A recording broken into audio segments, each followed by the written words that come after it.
I'm not a financial advisor, but my buddy Ken is. Hi, Ken. Hey. Hello, silver fans. This is T, and you're in the place to be for silver education, acquisition, entertainment. Hey, thanks for watching, everybody. Good to see you here, and we're just finishing up. Our coin club has just met, our monthly coin club, and it was a nice meeting. Russ gave a great presentation as always, and here we are. And I wanted to ask you a little bit about gold and silver based on your experience as a financial advisor. So where are you at? What do you do? Well, thank you for having me on, first and foremost. I've been looking forward to filming a video here with you. I am with a firm called Wisely Advised. We're out of Hammond, Indiana. So we're right here serving Northwest Indiana. Yeah, right here in the region. Yes. And how long have you been there? I've been with Wisely Advised for over 3 years now. So I started as an intern, worked my way up, and now I'm here serving the clients that I currently work with. Fantastic. And not only are you a financial advisor, obviously you're at a coin club. Where are you at and you're collecting? Yeah, so I'm a little younger, so I'm just kind of exploring and I'm learning from everyone around here at in our club. Oh yeah. A wealth of knowledge that everyone has here. And, Morgan dollars as my collection. That's where my collection is really built up, and especially toned Morgans. You're a toner guy, huh? Absolutely, absolutely. Yeah, I'll tell you what, I do love my Morgans as well.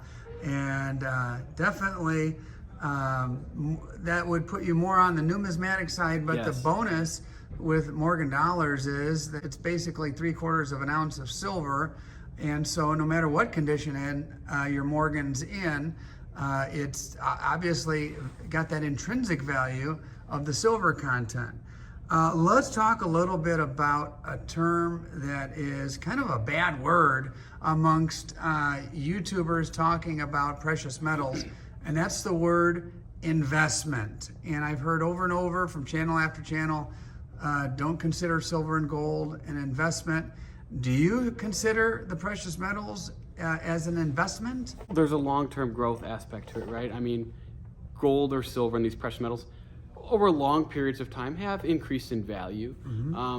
But it depends what kind of, it's all relative, right? It depends what kind of investment you're looking for. If you're a younger individual looking for a lot of growth, I wouldn't go towards silver or gold or any of these precious metals.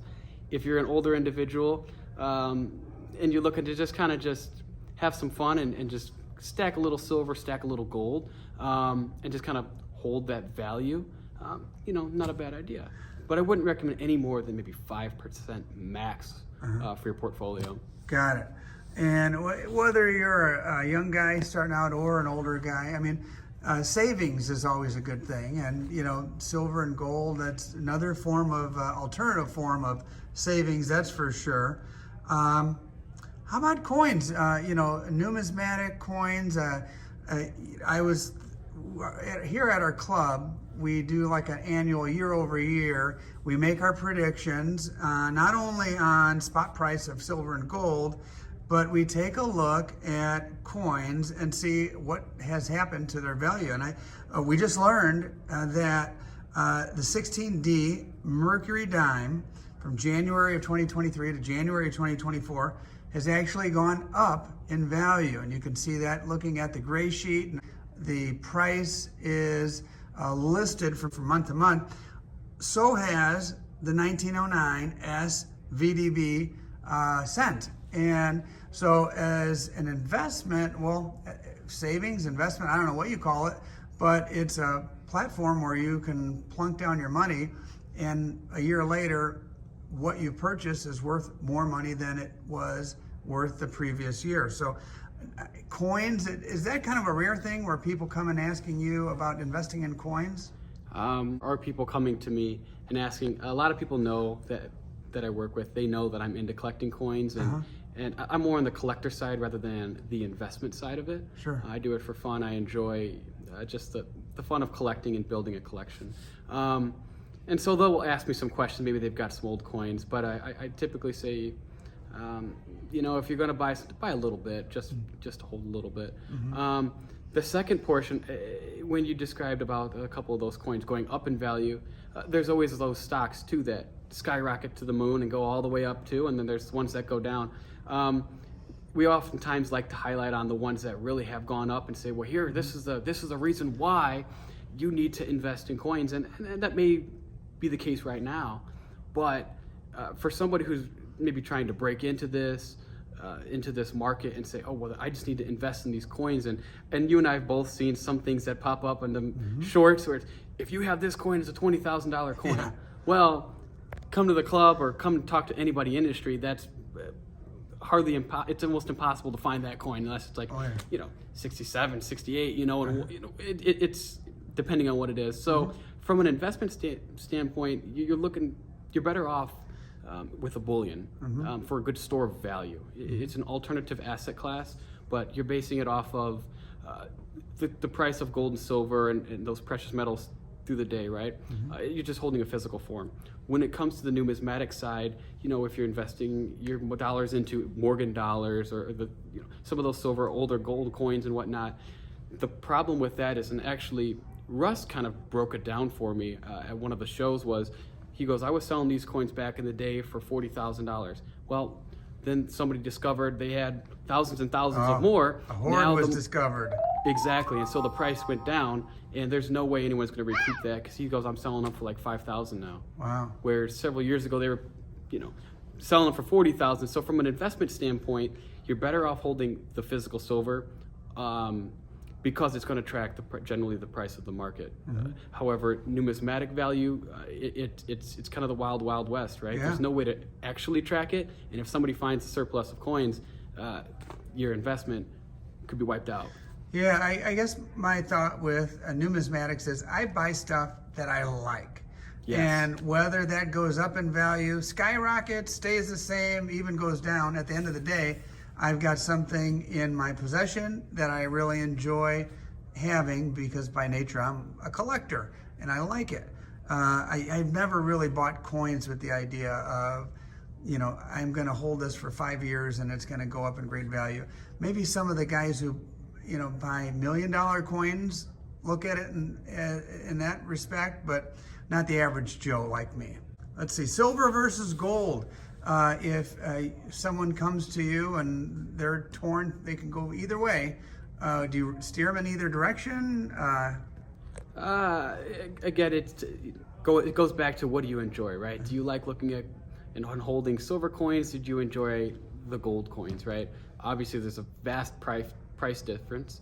But if you're looking to stack and you just want to start with some silver. It's always fun to buy a couple silver eagles or some silver bars, and you start to see it in your vault.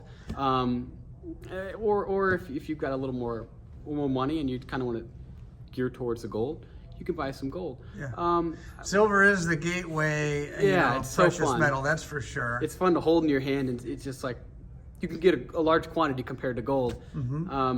But again, it kind of goes back to the diversification. It's a good way to diversify, and you're looking at it more of a long-term aspect of it. So if you're buying silver or gold, it's all relative to what you like. I always like to say, like with my collecting at least, I like to just buy what I like. So if you like silver, go for silver. If you like gold, go for gold. And if you're looking for an investment, like I said, buy a little portion of it, and if you want to hold on to it for a long time, you stick towards your bullion. But as far as silver or gold, it's up to you, really. It's kind of what you... Matter of personal gear towards. preference. Yes. Okay. Physical versus electronic, like ETFs and things like that. When folks are in front of you asking you and the topic of precious metals comes Yes. up, do you have suggestions there? Yes, so this is something I actually broke down a little while ago. I did some research, and I've been seeing a lot lately. Invest gold in your IRA, invest gold in your IRA and in your accounts here. There's a couple things that I've seen. There's certain platforms that will warehouse the gold. There's a lot of fees obviously involved. There's warehousing fees. There's minimum requirements to purchase the amount of gold that they're going to hold. And what's the point of that if you don't actually get to see it, right? Sure. I would recommend if you want to buy gold as a diversification tool, buy it where you can hold on to it, or the best solution would be to buy it through an ETF. And the reason for an ETF is it's very much like if silver's trading, to keep things simple, at $20 an ounce, you go to your coin shop, you may pay a premium for that piece of bullion there, and then you hold it, and then there's when you go to sell it, you're probably not going to make because there's a premium, and then because the coin shop is going to want to go ahead and make a profit off it. However, if you were to purchase an ETF, you buy it at that price, and whatever the market price is the next day, you can sell it for immediately at any time of the day there. Yeah, you can get in and out of an ETF. Correct. So much faster Yes. and easier. But I don't know. I'm kind of old school in the respect that you don't hold it, you don't own it. But in all honesty, I used to dabble with ETFs, SLV specifically, Yes, yep. Years ago. But I've gotten to the point now where I love silver so much.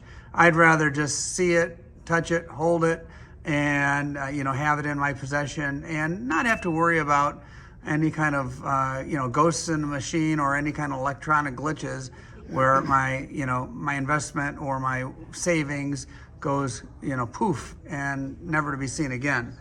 Long-term outlook on gold and silver.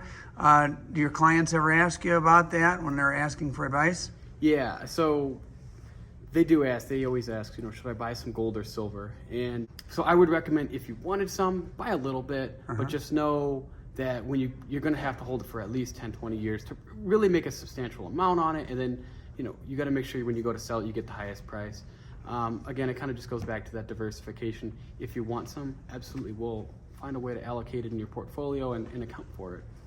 Very good. Well, hey, Ken, I really appreciate the time. The club has kind of dissipated, and people are actually heading over to the cantina next door, and I think that's where you're going to be heading in a second. But I do appreciate the time, my friend. Thank you very much.